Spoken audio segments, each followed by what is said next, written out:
planning to study in US or Canada or in the UK? If yes, then you probably heard of IELTS, TOEFL and PTE.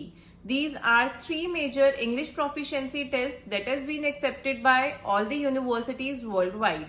But the major question is which exam is best for you and which exam you have to opt for. If you are someone who is struggling to decide which exam is best for you, then stay tuned with me till the end and I'm gonna tell you the best exam that you have to choose. Hey everyone, this is Aarti and welcome back to my channel.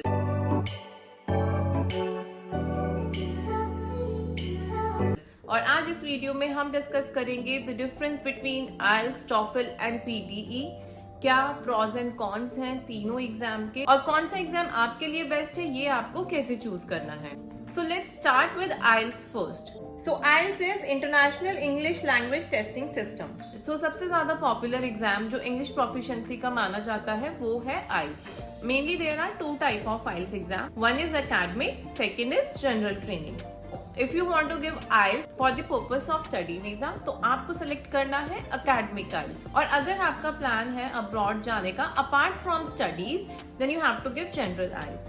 IELTS का जो marking है वो होगा 0 to 9 band के बीच में। There are 4 sections और overall जो जनरल एक्सेप्टेड बैंड है वो है 6.5 to 7। Because this exam is very popular so उसके टेस्ट सेंटर्स आपको काफी जगह मिल जाएंगे। In fact test centres are spread across more than 140 countries. So आप अगर किसी और कंट्री में भी हो तो भी आप IELTS एग्जाम दे सकते हो। But what are the pros and cons of giving IELTS? तो पहले बात करते हैं प्रॉज की। First advantage of giving IELTS is global recognition. Yes, I already told you this is a very popular exam and this is the only exam which is accepted by most of the institution or companies, and even you can give IELTS for your study or job purpose. So this exam have a wide recognition. Second advantage is validity. So IELTS is valid for 2 years. 2 साल के लिए आपका score valid है और multiple universities में आप 2 साल तक वो स्कोर सबमिट कर सकते हो। थर्ड प्रॉज आता है कॉम्प्रिहेंसिव असेसमेंट। सो IELTS में 4 पार्ट्स होते हैं, reading, listening, writing and speaking. और ये एक होलिस्टिक व्यू देता है टू द यूनिवर्सिटी और the employer about the candidate कि उसका इंग्लिश कैसा है। इसीलिए बहुत सारी यूनिवर्सिटीज में अगर आप इंग्लिश रिक्वायरमेंट्स चेक करोगे सो स्पेसिफिकली मेंशन्ड होता है कि आपको स्पीकिंग में कितना बैंड लेके आना है, आपको राइटिंग में कितना बैंड चाहिए या आपको लिसनिंग में कितना बैंड चाहिए। सो ये सारी रिक्वायरमेंट्स आपको पहले चेक भी करनी है if you are planning to give IELTS। अब बात करते हैं कॉन्स की। What are the negatives of giving IELTS? First आता है cost. Yes, it's a expensive exam. अगर आप इंडिया में देखो सो IELTS का एग्जाम आपको 16 to 17,000 के बीच का पड़ेगा। So comparatively IELTS is expensive. Second is limited slots. IELTS के स्लॉट्स बहुत ही लिमिटेड हैं। अगर आप IELTS का एग्जाम देना चाहते हो तो आपको 1 to 2 मंथ्स पहले अपना स्लॉट बुक करना पड़ेगा। रीजन बीइंग क्योंकि अवेलेबिलिटी ऑफ स्लॉट्स बहुत कम है इंडिया में। अब अगर आप IELTS as a overall exam देखते हो so IELTS is more incline towards UK English. So अगर आप उन यूनिवर्सिटीज में जाना चाहते हो जो कि UK और कनाडा में है then IELTS is a perfect exam that you can give for UK and Canada. Now let's talk about TOEFL.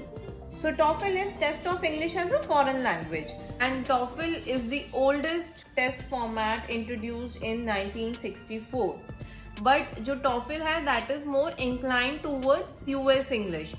अगर आपका प्लान है US यूनिवर्सिटीज को ज्वाइन करने का और आपने कभी एंट्री रिक्वायरमेंट्स चेक किए हैं so US university prefer TOEFL more rather than having a IELTS score. So आप अगर US जाना चाहते हो तो आपको TOEFL एग्जाम देना है। TOEFL में भी आपको 4 सेक्शंस मिलेंगे और ईच सेक्शन 0 to 30 पे काउंट होगा और ओवरऑल TOEFL का जो स्कोर आएगा वो आएगा 120। अगर आप कोई भी अच्छी यूनिवर्सिटी ऑप्ट करना चाहते हो US में तो आपको स्कोर करना है 80 एंड अबव आउट ऑफ 120। अब बात करते हैं प्रॉज एंड कॉन्स की, क्या पॉजिटिव है और क्या negative. If I talk about the pros तो TOEFL is widely accepted by US and other 150 countries. तो अगर आप TOEFL देते हो एंड यू स्कोर गुड तो US के साथ साथ आप बाकी कंट्रीज में भी उस स्कोर के साथ अप्लाई कर सकते हो। सेकेंड आता है instant result for some section. So कुछ एमसीक्यू सेक्शंस होते हैं टॉफिल एग्जाम में, और जब आप वो एमसीक्यूज अटेंड करते हो तो इंस्टेंट आपको उसका रिजल्ट मिल जाता है and can give you a overview कि आपका उस एग्जाम में परफॉर्मेंस कैसा है। So let's talk about the cons, what are the negative point of giving this exam. So first is test duration. So जो टॉफिल है उसका जो टेस्ट ड्यूरेशन है थोड़ा लंबा है, लाइक अप टू 4 आवर्स।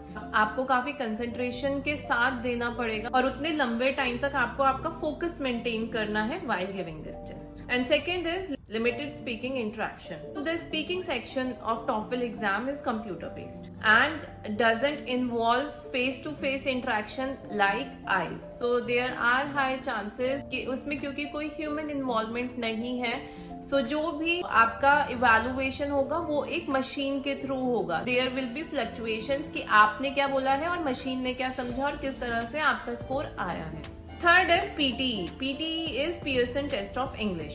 सो अगर मैं अपने पर्सनल एक्सपीरियंस की बात करूं, I found PTE much easier as compare to TOEFL and IELTS, but the thing is PTE is not accepted by worldwide and there are universities who does not accept the score of PTE.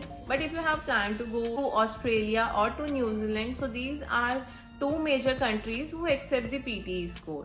So PTE also have 4 sections और आपको जो score करना है वो out of 90 score करना है। If you are looking to get admission in a good university, then at least minimum you have to score 54 and above as an overall. अब बात करेंगे pros and cons की, what are the positive and negatives of giving PTE। तो अगर मैं positive की बात करूँ, first thing is will get fast result in PTE।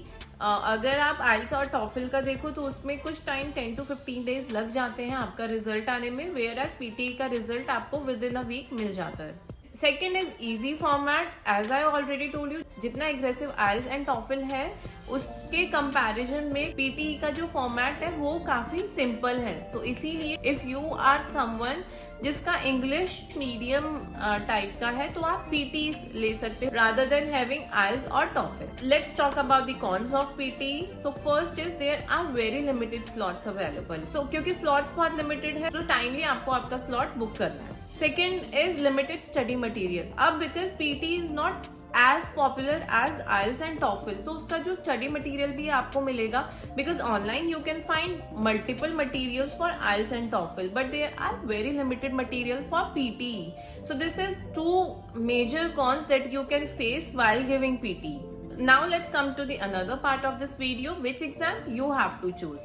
So if you have any plan to go to US, then choose TOEFL. If you have plans to choose university in UK and Canada, then go for IELTS. And if you have plans to go to Australia or New Zealand, give PTE.